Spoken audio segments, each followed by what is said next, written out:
Welcome to the Author's Edge radio show with Guy L. Freer. Each week on their show, they help authors create books that transform our lives and imaginations. Through radio excellence, they create a unique community resource, one that promotes, connects, and fosters a sense of well-being. They serve listeners by providing outlets for their creative skills and energies, and they help them flourish in the competitive marketplace. Their weekly show provides intros, writing spotlights, helps you in promoting your book, your writing, your publishing, your marketing tidbits, and much more. Okay, audience, here's the Author's Edge radio show with Guy L. Freer. And welcome back to Author's Edge radio show. I'm your host, Guy L. Freer. And each week on Author's Edge, we bring you thoughtful, lively conversations with writers, publishers, songwriters, illustrators, and artists as we explore the power and craft of storytelling. You can catch us live every Saturday at 8 a.m. and Sunday at 7 a.m. on KWRH FM 92.9 and KXOK FM 102.9, or stream online at kwrh.com and kxok.com, and on the free apps iHeartRadio, Odyssey, and TuneIn. Author's Edge also airs nationwide Monday through Friday at 8 a.m. on the My Genre Radio Network. You missed an episode? You can find us anytime on SoundCloud, YouTube, or at authorsedge.org. Now that's authorsedge.org. And today we have a guest whose work lives at the intersection of storytelling, history, and publishing. And he brings a perspective shaped by years of experience in all three. Let me introduce you to Steve Vest. Hello. And oh wow. Yes. And he's wearing a vest. I am. Yes. Yes. Yeah, I like that. I love the signature. Yeah, we get a commission every time somebody wears one. So that's how I was able to do the book. I love it. Yeah. Stephen M. Vest. That's me. Is the editor and publisher of Kentucky Monthly Magazine and the editor of SAR Magazine, the membership publication of the National Society Sons of the American Revolution. That's right. He is also an author and professor teaching at Midway University and Eastern Kentucky University. He and his wife, lovely wife, sitting over there in the corner, who is part of the audience, by the way, Kay, live in Frankfort, Kentucky, where they raise their 4 grown children. That's right. Okay. One of them's getting ready to move back in with us. Oh, aren't you lucky? Yeah. Okay. Yeah. Her and her husband are while they're looking for a house. Oh, wow. So it'll be just a They're in brief transition. time. Yeah. They need our garage. So, yeah. So, Steve, it's great to have you here with us. Glad to be You've here. worked across editing, publishing, teaching, and writing. So we're going to jump right smack into the middle of it. Okay. You wear quite a few hats. Which one do you reach for first? The editor, the publisher, the professor, the author? I'd say the author is the one that I like the most. But I probably spend more time doing all of the others. But your favorite's the author. Why is that? Well, that's what I got into the business for. Was I enjoyed writing. I enjoyed the storytelling. And I'm lucky at Eastern. I do teach a class in feature writing and storytelling, which combines those. But I really like to tell stories. I like to write stories. I enjoy writing, and for Kentucky Monthly, we've been doing that for 28 years now, and so a lot of that is stuff that's written by other people. So I spend a lot of time editing. Oh, but okay. If it were up to me, I'd spend most of my time writing. 39 years as an English teacher. I had it up to here with the edit. Yeah, no, right. I don't edit anymore. Yeah. When did you first thought that writing was going to be your thing? Oh boy. Depends on which story I'm going to tell, but probably in the 4th grade. Really? Yeah. We lived in Catonsville, Maryland, and my dad worked for the Army Corps of Engineers. He would bring home discarded office things, and so he brought home a broken typewriter and fixed it, and then I could type stuff, and then we had a sort of functioning mimeograph machine, and there was a car wreck at the end. I love those. Yeah, and there was a car wreck at the end of my street, and so I went up and I interviewed the people and talked to them, came back and banged out a little story, and then I went around and sold it to all my neighbors for a nickel. was the most profitable publication I was ever a part of. I love it. Yeah. Did you wear a little hat? No, No, you didn't. no, You didn't do the no, no. no. No. Just walked You door just to walked- door and said, "Hey, you want to know about this wreck up here?" And sold my little papers for a nickel a piece, and I love it. sold it, made 50 cents or something total, but it was all profit. It was So all there you go. profit. Yeah. Oh, I love it. I love it. Yeah. How's now? Then you grew up and whatnot. Just how Mhm. living in Frankfurt shaped your perspective as a writer and editor? Well, Frankfurt is an interesting place because it's actually a fairly small town. It's only 30,000 people on a good day, but it's the state capital. And so it's a small town, but it's a city that has a lot going on. Mhm. So the daytime population is, probably close to 100,000, but very few of those people actually live in Frankfurt. But it's a place where, at least in Kentucky, people have to come for one reason or another, either to get an award or be indicted. So, you get to see and talk to everybody if you're in the state capitol. Now, do you remember the first piece you wrote that felt meaningful to you?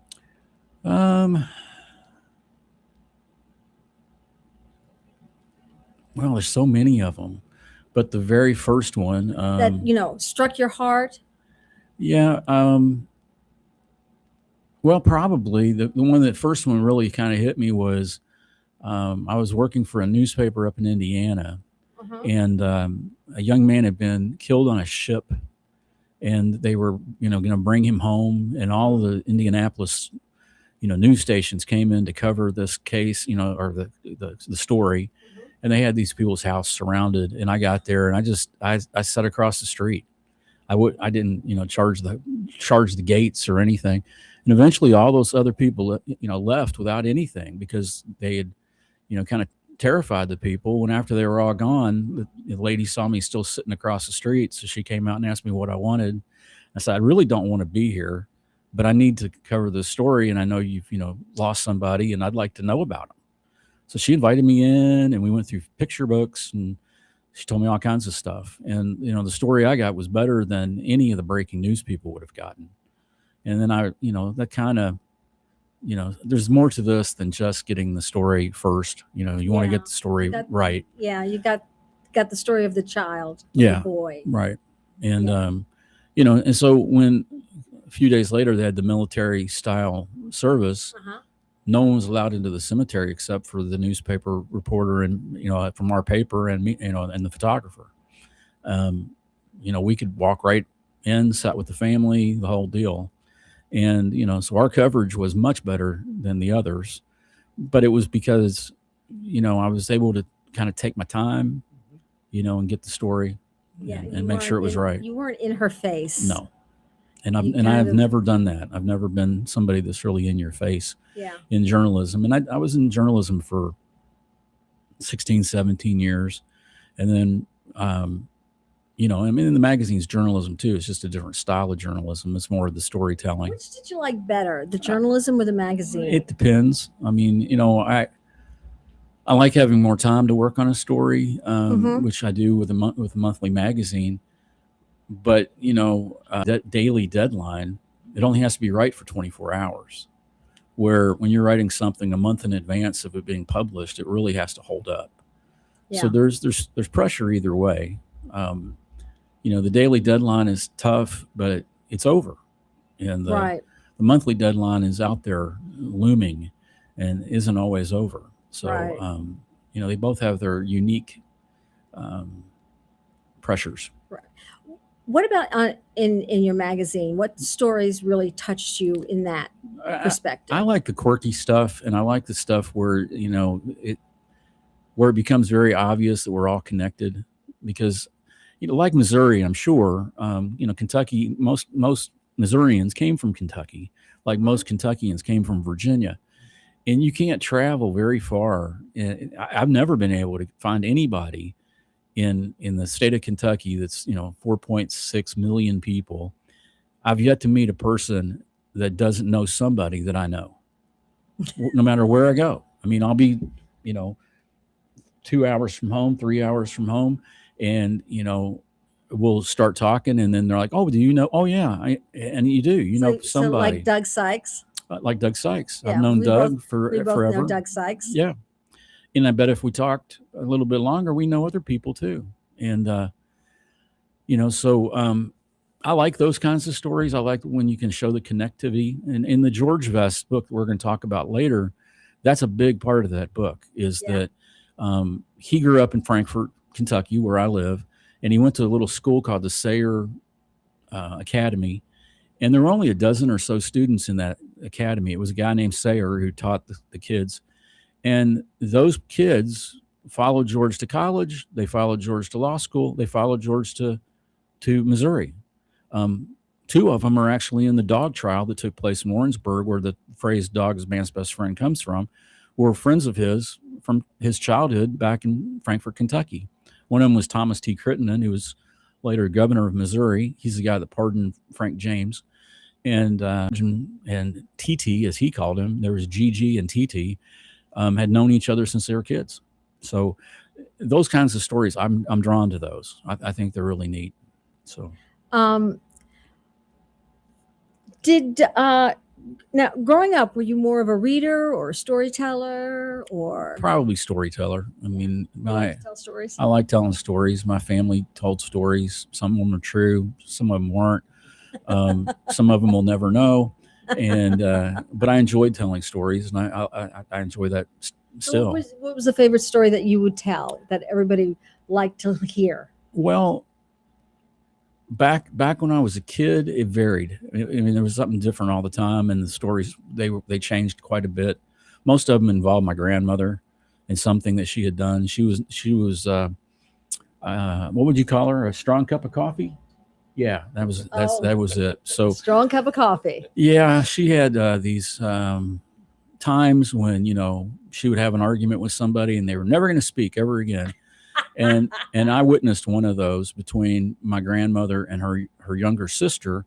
And then later, when I was trying to tell my mother about witnessing it, she says, "Oh no, that story never happened." And so we would argue about it, and I would remember facts that proved it was true, and then she would remember something else. Well, apparently that fight had taken place more than once. I did witness it, but it wasn't the first time that had happened. And so some of the details of the other encounters snuck into my mom's stories, which I wasn't a witness to. So, and then, my kids, we all like to take stories where, we tell a story and we tell it kind of the same way, and then we'll add things to it. And perspective becomes an important issue. Right. And so we have one story that I started telling to my son, Christopher, a night, a bedtime story, and it's gone through all 4 of my kids and they still tell it. So it's kind of fun. And someday it'll probably make it into print, hopefully, if I can find somebody willing to print it and publish it. And I think I have an illustrator for it. So okay, maybe I'll be back for that one. So, that'd be great. Yeah. If you'll have me. Yeah. Well, now that I know how to get here. Well, yes. Having the right address is always helpful. It is. It's extremely helpful. Absolutely. Yes. Absolutely. So as your career unfolded, did it unfold the way you expected it? No, nothing in my career went the way I thought it would go. No. So what were the ins and outs? What were the ones that, the areas that you were like, this is a surprise? Well, I mean, my first job, I worked for a small weekly newspaper, and then that was great because it was a small town newspaper, and I got to do everything from covering ball games and to covering court cases. I got a lot of experience there. I enjoyed that quite a bit. And then I worked up to a larger paper, and then a larger paper, and a larger paper, and then we started having kids. And the kids have schedules too, and they don't really connect with working at a daily newspaper. No, they don't. So eventually, I started looking for a day job, and I went to work for a magazine in Lexington, Kentucky called the Blood Horse, which is a thoroughbred racing magazine. Blood Horse is an English term for thoroughbred. And so I worked there, and I really liked the magazine business more than I had the newspaper business. But I wasn't a horse person, even though I'm from Kentucky. No. I mean, horse people are really horse people. And I always liked horses. I've been to the Derby a bunch of times and all that, but I wasn't what you would really call a horse person. So I was like, I'd love to have this job if it wasn't centered on horses. So we started working up a business plan of a magazine similar based on people. And that's what Kentucky Monthly is. We write about anything and everything, except we avoid politics and we avoid religion as much as we can, which is hard in Kentucky because basketball is both. So, Yeah. We're talking with Steve Vest about history, storytelling, and the journey behind his work. We're going to take we're not going to take a quick break yet, but we are going to talk about George Graham Vest, the life and times of Dog's best friend. Mm-hmm. So stay with us. The story has a lot more bite than you might expect. Mm-hmm. You like that? Oh, yeah. That's real good. Yeah. I thought, I'm trying here, guys. Hey, I'm howling. I love it. At a certain point, your work turns toward history and specifically toward George Graham Vest. So let's step into that a little bit. Okay. How does your role with the SRA magazine shape your view of history? Well, I get into the SAR. I don't know if your listeners know much about the SAR. Tell us a little bit about it's Sons of the American Revolution. It's similar to there's an organization called Sons of the Revolution, which I think is actually based in Missouri. Mm-hmm. And then the Daughters of the American Revolution, which a lot of people Aren't you? Mm-hmm. Yeah, we're part of that. Right. And it's for people that can trace their lineage back to someone who served in the American Revolution. Mm-hmm. And I had a professor in college who was a member, actually a national officer in the group. And so I asked him one time, I said, how would I go about joining this organization? And he said, well, tell me what you know about your family. And I said, well, my dad's name was Harold. My grandfather's name was Charles. I think my great grandfather's name was Carter. And he goes, well, you'll never get in the SAR. And I said, well, it can't be that hard. And he said, well, no, I mean, as little as you know about your family, there's people who know a lot more than you do. And they look forever and never can find a connection. So the next week I went up to the courthouse in my dad's hometown and I found a copy of a record of a guy named George Vest, which is my name, my last name, of course, and not the same George Vest as in the book. And I went up and looked up his will, and the lady helped me at the courthouse, and she found his son's will, and then his son was Carter Vest, my great grandfather. And I had the whole thing done in wills by the time it was time to go to lunch.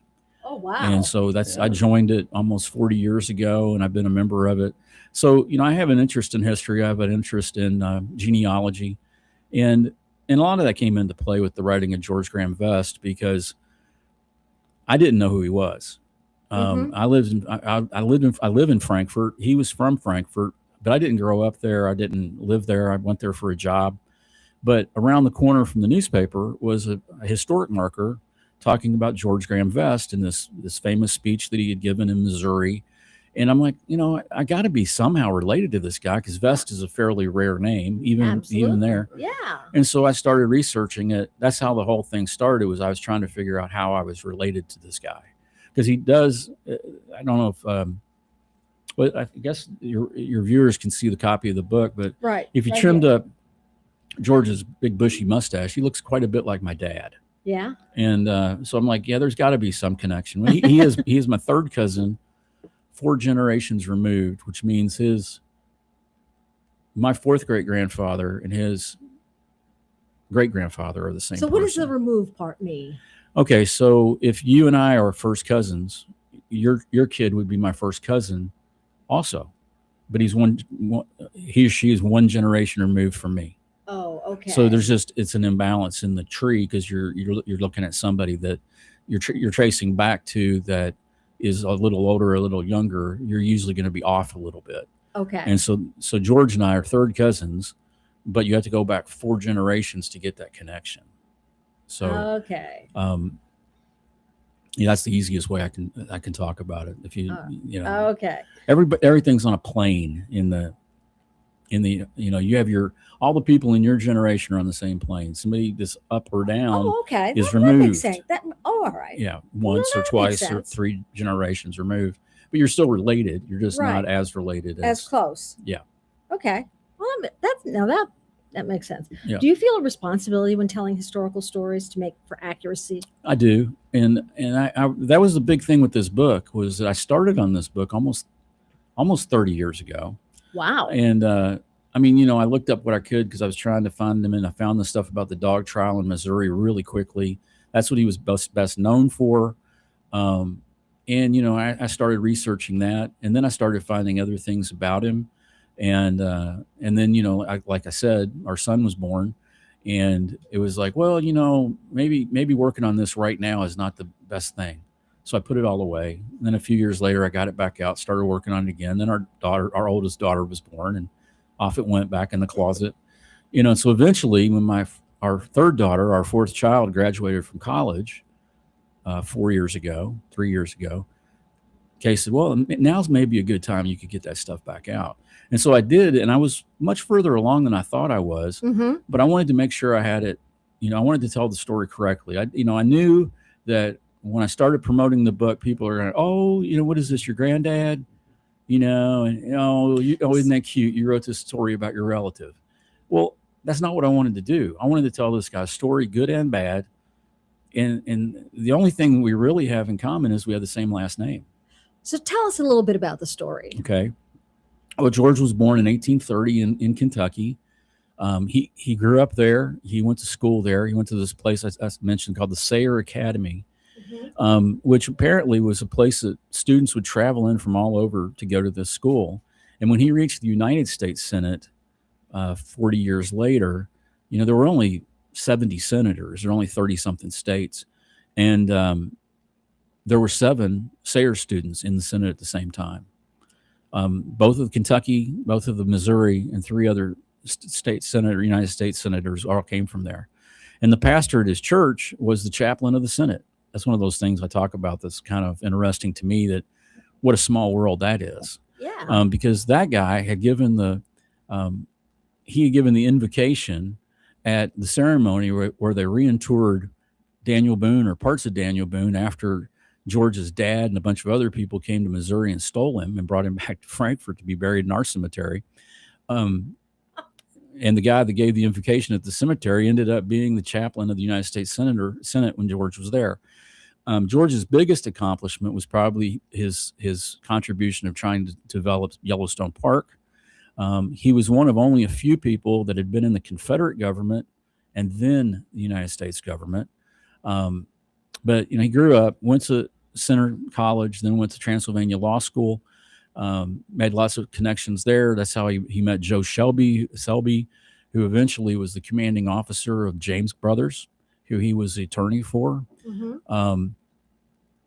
You know, and then he came to Missouri. He spent the rest of his life here. He lived most of that time in Warrensburg, Sedalia, Sweet Springs, where he had at Sweet Springs, he had what was called a cottage, but it was much larger than a cottage. Yeah. And he lived there and went back and forth between here and Washington for the rest of his life, and then retired about 6 months before he passed away. And he's buried in Bellefontaine here in St. Louis. Before the show, we went over and actually found his grave, and I'd never actually seen it before. So that's kind of the one of the last parts of the story that I had not witnessed. So. Oh, wow. Yeah. So must have been a nice thing to be able to add to that. Yeah, I mean, I'd seen the little tablet, the stone tablet. There's this huge boulder over there with his name carved, you know, vest carved into the side of it. I had no idea it was there. So we got a picture of me standing next to the vest boulder. Yeah, it's a nice boulder. Yeah, you know, much like in Shrek. That's a mighty nice boulder. Yeah, it's a nice boulder. That's a nice boulder. Yeah, a big boulder. Big boulder. All right. Yeah. It was taller than I am, so that's a big boulder. That's a big boulder. Yeah. Okay. Well, we have been talking with Steve Vest about history and storytelling, and we're going to take a quick break. And when we come back, we'll continue with that conversation. Authors, artists, and creative entrepreneurs, are you looking to get your book or project in front of a literary audience that's already listening? The Author's Edge radio show is now welcoming new advertisers across KXOK 1029 FM and KWRH 92.9 FM and nationwide on My Genre Radio Network. Our listeners are readers, they're writers, and they care about stories. Ready to reach them? call 573-714-1352. When you're ready to take your book from idea to finished product, Blue Rooster Publishing works one-on-one with authors to create books that connect, inspire, and endure. Visit blueroosterorg.com or email Gaelle Freer@outlook.com. That's GAELLE Freer, FREER @outlook.com. Now, Missouri Writers, don't miss the Missouri Writers Guild Conference on September 12th. Connect, learn, and grow with fellow writers, and check their website for full details. Learn more at MissouriWritersGuild.org. Bada boom, bada bay.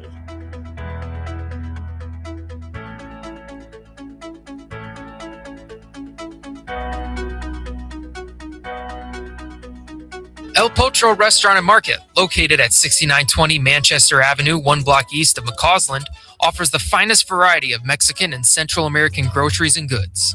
El Potro Restaurant serves authentic Mexican and Central American cuisine, including daily specials, not to mention the best horchata and tastiest margaritas in St. Louis.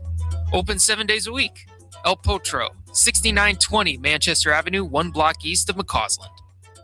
Jewels on Hampton in St. Louis Hills is paying some of the highest prices on gold, silver, diamonds, semi-precious colored stones, coins, flatware, and fine watches on site. Jewels on Hampton is a premier jeweler featuring Alvanza's jewel art designs with an exquisite selection of diamonds, semi-precious stone jewelry, and vintage watches. Their expert design team can restyle your jewelry to today's contemporary style. They also do jewelry and watch repair. Need extra cash? Jewels on Hampton is paying some of the highest prices on gold, silver, diamonds, semi-precious colored stones, coins, flatware, and fine watches. Bring in your collectibles and clocks, sports memorabilia, and figurines too. Jewels on Hampton, 4506 Hampton, just 3 blocks south of Chippewa. Call them at 314-752-5000. 314-752-5000. Jewels on Hampton. And we're back, ladies and gentlemen, with Steve Vest. Before the break, we were talking about history and the story behind George Graham Vest. And I want to pick up with a few words that capture the heart of it. And you gave us some quotes from, actually, I think they're from George Graham Vest that he had said. So one of them gave me 3, I think. You gave me 3. The first one that you said was the one absolutely unselfish friend that a man can have in this selfish world is his dog. And actually, my father would agree with that because he had lots of dogs. Mm-hmm. And then in a completely different tone, we have this line: I'm a Mog, half man, half dog. I'm my own best friend. That's from John Candy and Spaceballs. Ah, okay.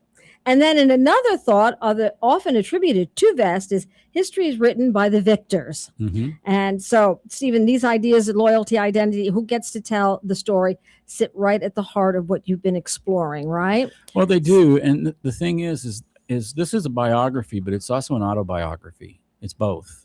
Okay. Because it is a biography because I went out, I researched it, and I wrote about him. Mm-hmm. But I was lucky in that he wrote a lot about himself.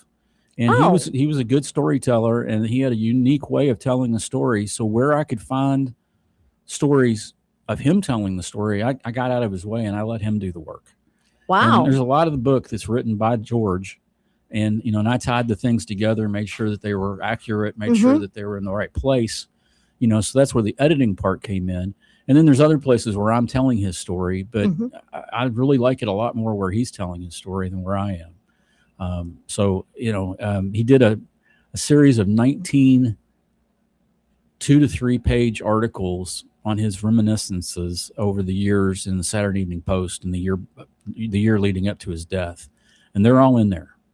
And then I had to supplement that by finding the other facts because he told the story. And then I had to go back and verify the accuracy of the story. Right. When you first came across Vest's words about a dog's loyalty, what stood out to you? Well, it's an outstanding speech, but the thing is that he supposedly did not prepare it. He was at the courthouse. Growing up in Frankfort, Kentucky, and he going to the Sayre School, which I talked about.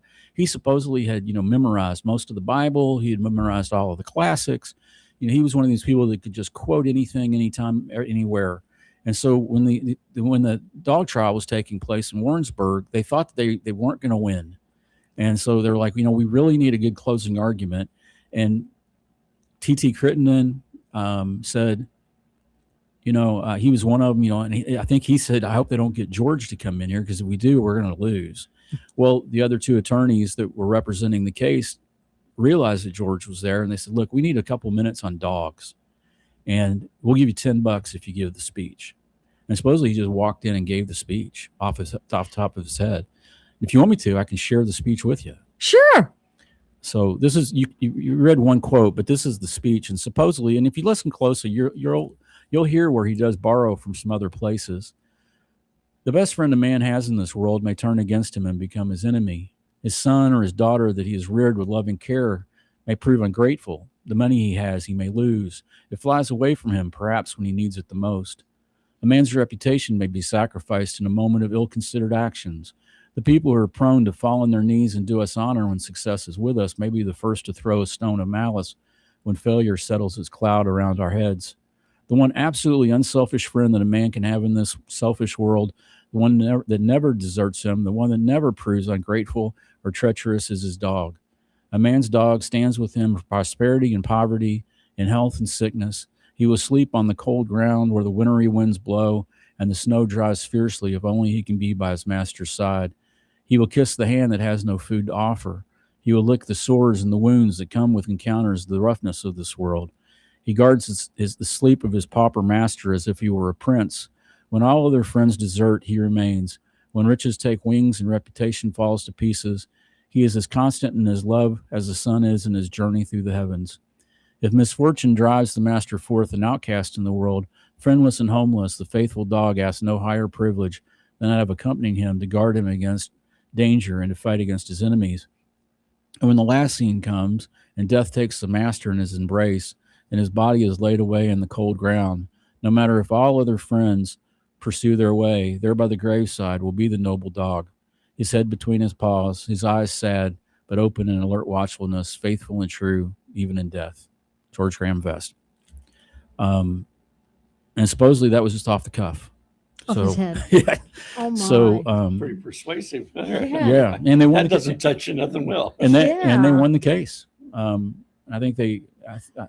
Tell us about the case, okay? I'm not sure everybody knows what case we're talking. Okay, it was called the dog case, but it was one brother-in-law had made a boast that some dogs had been getting into his farm, killing his sheep, and the next dog to come onto the property, he was going to shoot it. Well, his next door neighbor, his brother-in-law's dog, comes over the fence, and I don't think he realized it was Drum, who was supposedly a celebrity hunting dog. And they filled up a shotgun full of, meal, basically. They were going to scare the dog away, and they ended up killing it. And they hid the body, and eventually it was found. And so then the one guy sued for damages. Then the other one countersued and went all the way to the Supreme Court or District Court of Missouri. And then that's where George represented it.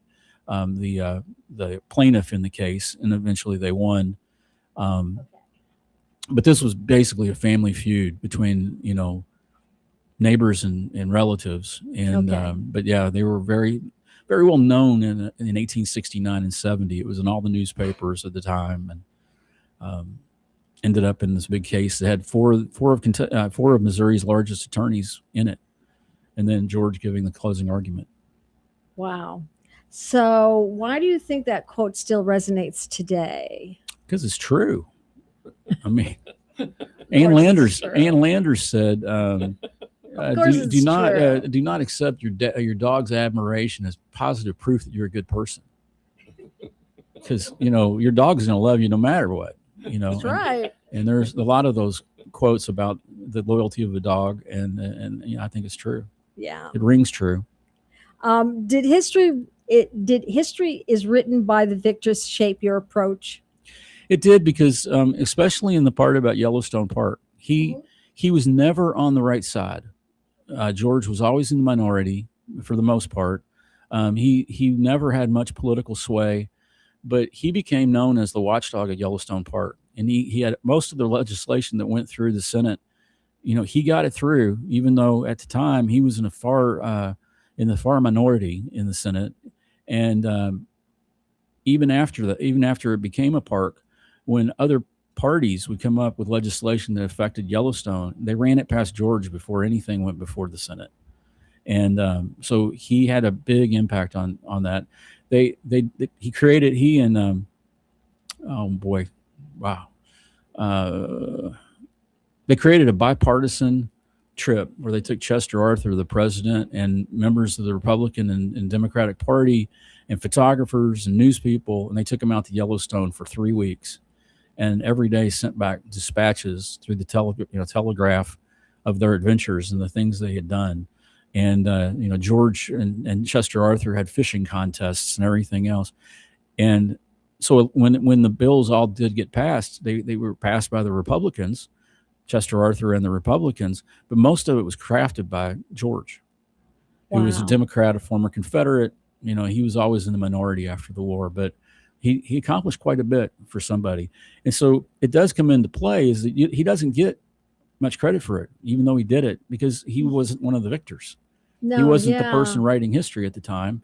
So his contributions are quite a bit overlooked. And how do you decide which voices to bring forward? I mean, you write about the voices that don't, that are, how do you decide which voices to bring forward? Well, when he would tell a story and he would mention somebody, I mean, there's one in there, one of them is, he was from South Carolina, Wade Hampton. There's a story that he tells about Wade Hampton in the book, who was a former Confederate general. Mm-hmm. And so then, once I knew George's version of the story, I went and found Wade Hampton's version of the story. Mm-hmm. And so, everybody that is mentioned in the book, I was able to actually find, that they actually did exist, and was able to collaborate the stories. And if I could collaborate the stories, they went in. If I couldn't, I didn't. You didn't put them in. I mean, there's one, probably the most controversial one, is that he was supposedly the clandestine attorney for Frank and Jesse James. And he tells a story at a dinner party, and a lot of people called me about this later that, he retracted that. He said that never happened. Well, he did, but he also told in the story, look, I'll tell you the story, but if any of you all tell anybody, I'm going to say that it's a lie and it never happened. But if you read the story and compare it to the other stories that George told, it's the same storytelling style. And his storytelling, he's got a specific style. He does, and it's all over it. But he did what he said he was going to do. He said, if you tell anybody, I'm going to not deny this, and he did. And so a lot of people have not used that story because he said it was not true, and it may not have been true, but he told it. It's a great story. It's one of my favorite stories in the book. He goes to visit Joe Selby in outside of Lexington, Missouri, and it rings true to me. I mean, the way he tells it, the way he got there, how he met the James Gang, how the James Gang knew Selby. It sounds legitimate to me, but. Now, your daughter asked a question, why in the world would you write a book about a Confederate? Yeah, well, and she asked me that several times. And the thing I think is, I looked for the bad stuff about George. I really did. I wanted this to be a fair book. Mm-hmm. And he wasn't a perfect guy, but there wasn't anything real heinously bad about him. And he did some really great things. The fact that we have Yellowstone is one of them. Right. And so, I started thinking, I'm like, okay, for 4 years, he was on the wrong side in the Civil War. But he wasn't somebody that was overtly tied to the lost cause over time. Mm-hmm. Afterwards, he went back to work. He did other things. If I look back on my life when I'm in my late 70s, and all I'm known for is the 4 years I spent in college, I'm going to be kind of upset. I think most of us would be. I was one of those people who went to college in the 80s. I really don't want that to represent the rest of my life. Me too. 70s, early 80s. Yep. And I don't think I want the world to know No. Judge me by those Right. I 4 mean, years that's of my it's life. fair, you know, Yes. that's fair, but that's not the representative. No. And I felt like George had not been represented very well at all, really. I mean, most of the stuff he did wasn't well known. And so I thought, well, Why isn't he better known? well, for one, he was on the wrong side. And he was on the wrong side of several issues too. And so he just didn't get the attention. And, you know, he came up, you know, he was a part of a group of people that came along as the world was changing. I mean, Yes. he comes along at the beginning of the Gilded Age, Yeah. and then the world turns into something else, and a lot of those people are forgotten. You know, I mean, he was kind of a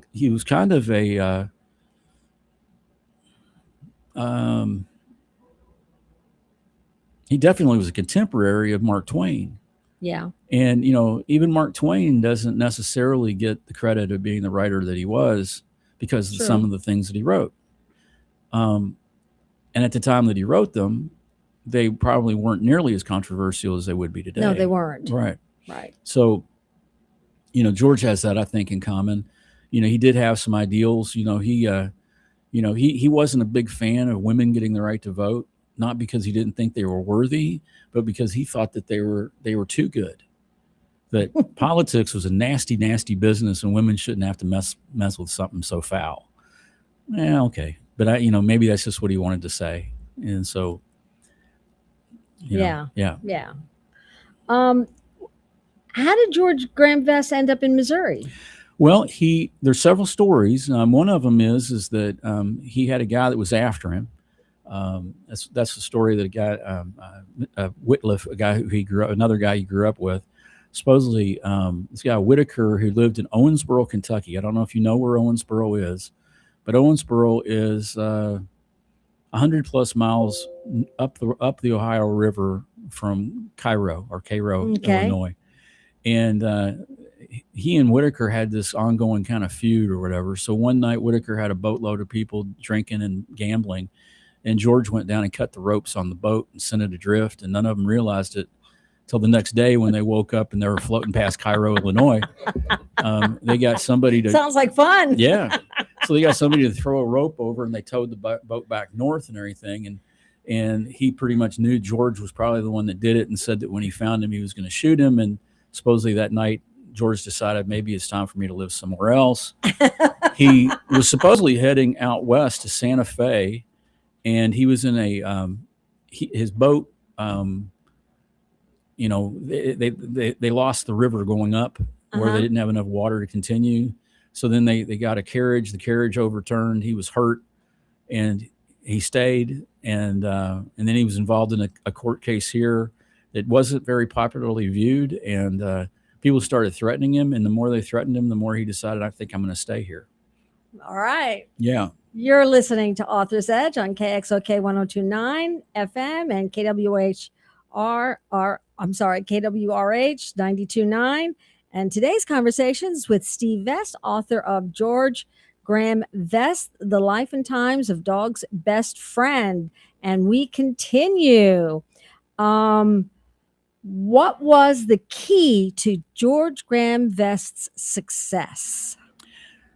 I think it was his connections. He was really well connected with everybody, and anybody he'd ever met, he knew them well enough that if he saw them 10 years, 15 years, 20 years, 30 years later, he knew how he knew him, where he knew him from. Good memory too. Good memory. And but his connections were his connections for his entire life.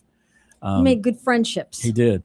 And his wife was very alert to that, in that it didn't matter where he was connected and would build these friendships. So she was constantly pushing him to be around a more ambitious group of people, because left to his own devices, he would have just, been hunting and fishing all the time, not making any money, not doing anything, and was just as comfortable around a group of hunters and fishermen, than he was around the law. Mm-hmm. And so she was one that pushed him to move where the bigger bar association was, or the bigger, group of lawyers. She pushed that, where he would have just as soon, just kicked back and hung out with his dogs. Chilled and hung out with the dogs and Yeah. did the hunting and the fishing and been fine with that. Yeah. What do you think his greatest accomplishment was? I think it was the establishment of Yellowstone. Yeah. And, if it weren't for him, we wouldn't have Yellowstone Park today. There's a scene in the TV show 19, I think it's 19, whatever. It's one of the versions. 29? Yeah. It's a version of, it's part of Yellowstone. There's a series where the nephew's coming back from Africa and he encounters these guys that are talking about subdividing Yellowstone and turning it into kind of a resort, and he uncovers that plot and exposes it.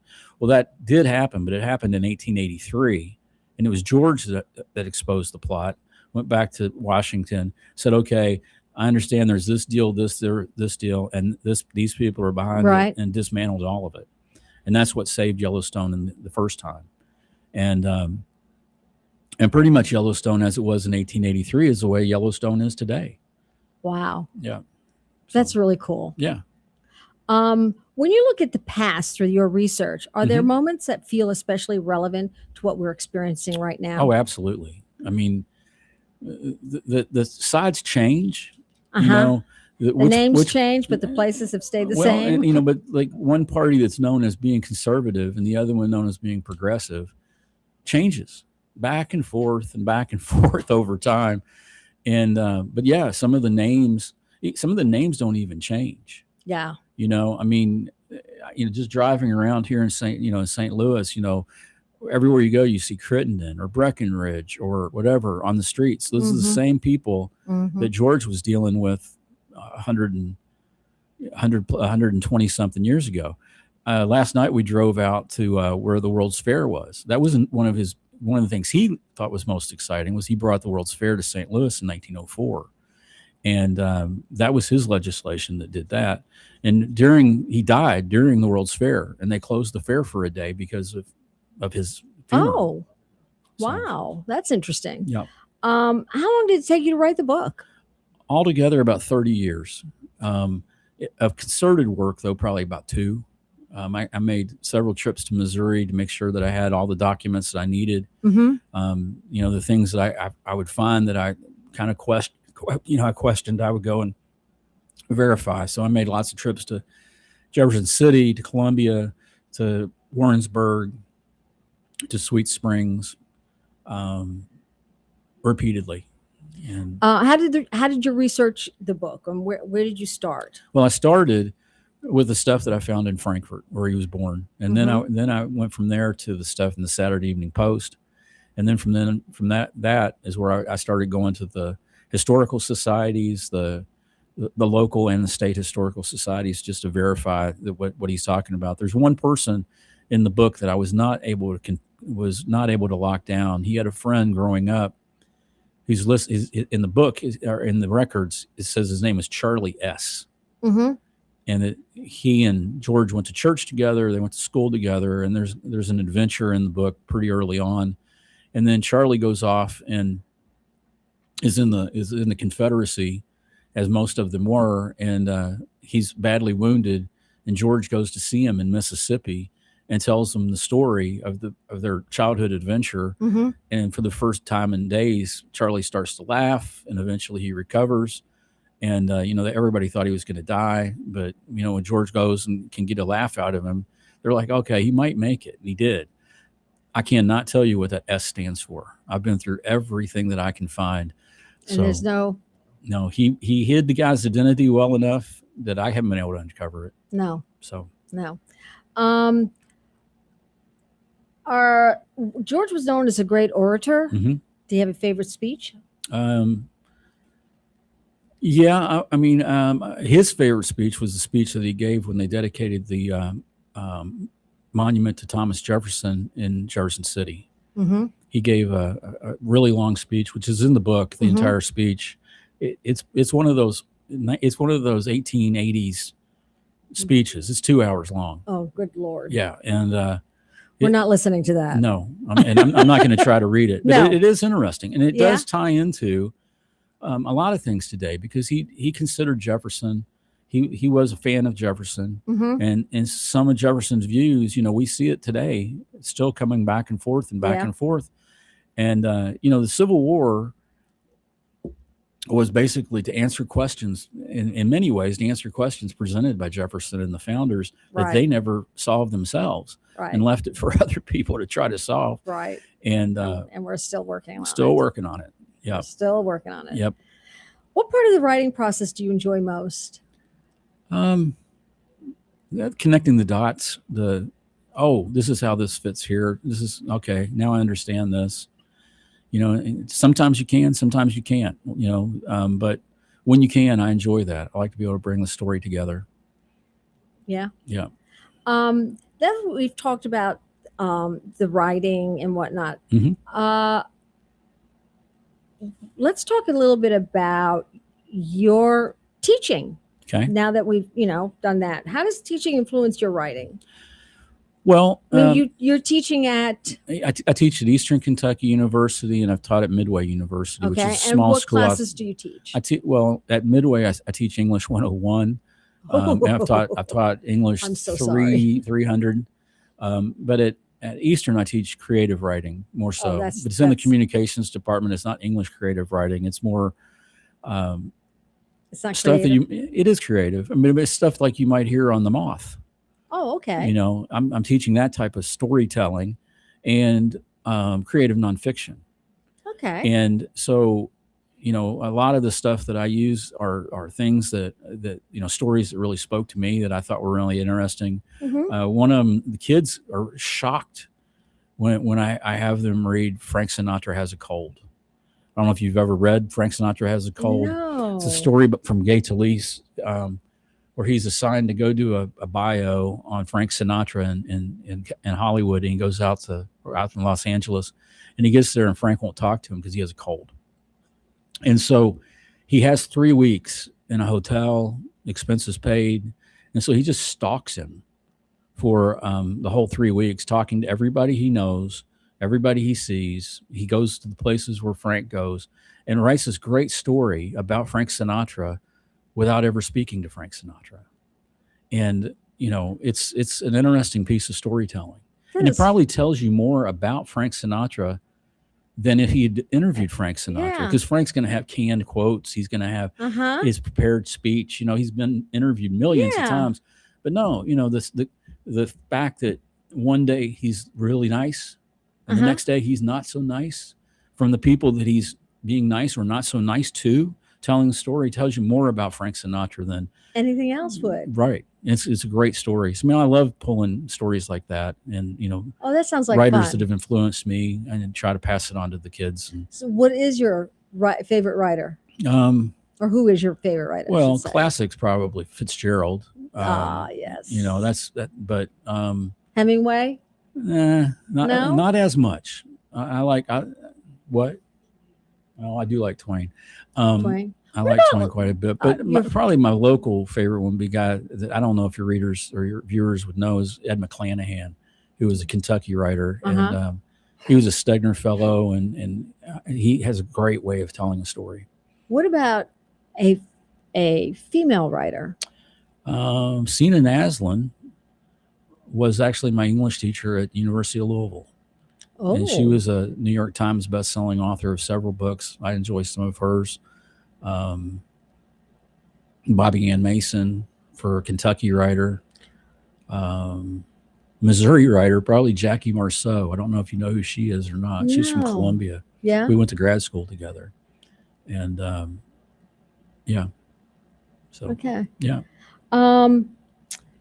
How do you what do your I like this one. What do your students teach you? To watch out for the word very. I've caught myself saying it a couple times today, but the thing I got very, absolutely, Mhm. and like and really and super. Yeah. Okay. Okay. Uh-huh. But I one of the things I harp on was, please avoid the word very. And it goes back to Twain. If somebody's smart, they're smart. If they're very smart, they're brilliant. Yes. And that shows up in Dead Poet Society, shows up in all kinds of things. So I do harp on that quite a bit, but I had a student a couple of years ago that said in their review of my class was that if I've learned anything from Professor Vest, is using words like vital is very important. So I like that. Yeah. Do you see differences in your younger writers today than the ones that you had maybe, say, 10 years ago? Yeah. I mean, part of that is AI, and AI scares me to death because Yes. I can tell you, I don't know. And I don't know for sure if the person turning in the paper wrote it. And even with those programs that are supposed to find the AI, they still don't really, because there's now programs that eliminate finding the AI. Yeah. And you can write your way around it. You can. And so so it's tough. I mean, Yeah. and so in some of my classes, I don't know that the kids really understand or appreciate the storytelling part of it, because my daughter is an example. My middle daughter, she sat down one day and she'd come up with an idea for a story, and she told it to ChatGPT. Said, "Hey, I've got this character, blah blah blah, and he does this, blah blah blah blah. What do you think, blah blah blah blah?" And it wrote 3 chapters of the book for her. Right. And they were pretty good. Weren't great, but they were pretty good.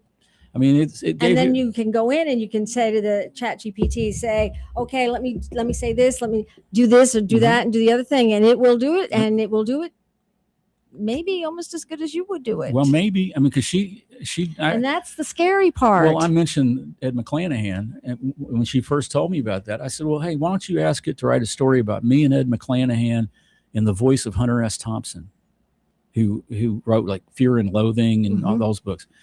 And it came out with a story, and it had some facts in it. They weren't correct. Right. And because it was Hunter S. Thompson's voice, we were both, doing illicit things in the story, but it created a story in his style, and some of the facts were correct. Some of them were not, but it's scary. It is. Stuff. It is. Okay. Do you begin? So actually, we're getting down to the end. All right. So I want to, where can we find your book? Well, you can find the book. You can get it through Acclaim Press, which is based out of Sikeston, Missouri. You go to acclaimpress.com. Acclaimpress.com. Or you can go to kentuckymonthly.com. kentuckymonthly.com. Yeah, or you can go to one of the, any local bookstore should have it. Or a local bookstore. But we can't find it on Amazon. It should be on Amazon. It should be on Amazon. It should be at Barnes & Noble. At Barnes & Nobles and any of the big box stores. No, I don't know about any, but okay, you're probably better off at the independent bookstores. At the independent bookstores. Okay. And if they wanted to get in touch with you, they can reach me at steve@kentuckymonthly.com. Steve at kentuckymonthly.com. Okay. And if they have any interest in that, they can go there, go to our shop. We have a shop, and you can go in, sign up for a subscription. And if you put my name in the coupon code, you'll get 1 year for free. Excellent. Yeah. All right. Thank you so much for being with us today. This has been really an engaging conversation. You've made history feel anything but dusty. Well, thank you very much. That'd be a good dog name too, wouldn't it? Yeah, wouldn't it? Yeah. Okay. And our next show is going to be with Robert Lowe. And he's going to be talking to us about poetry. And to our listeners, thank you for being a part of our literary community and for supporting the stories that challenge us, inspire us, and carry us somewhere new. Thanks for listening to Author's Edge on KXOK 102.9 FM and KWRH 92.9 FM. You can catch us on air each weekend, stream at kxok.com, kwrh.com, on iHeartRadio, Odyssey, and TuneIn, and nationwide on the My Genre Radio Network. Missed an episode? Find us anytime at authorsedge.org. Until next time, keep reading, keep writing, keep creating, and I'll see you around the inkwell. Bada boom, bada bang.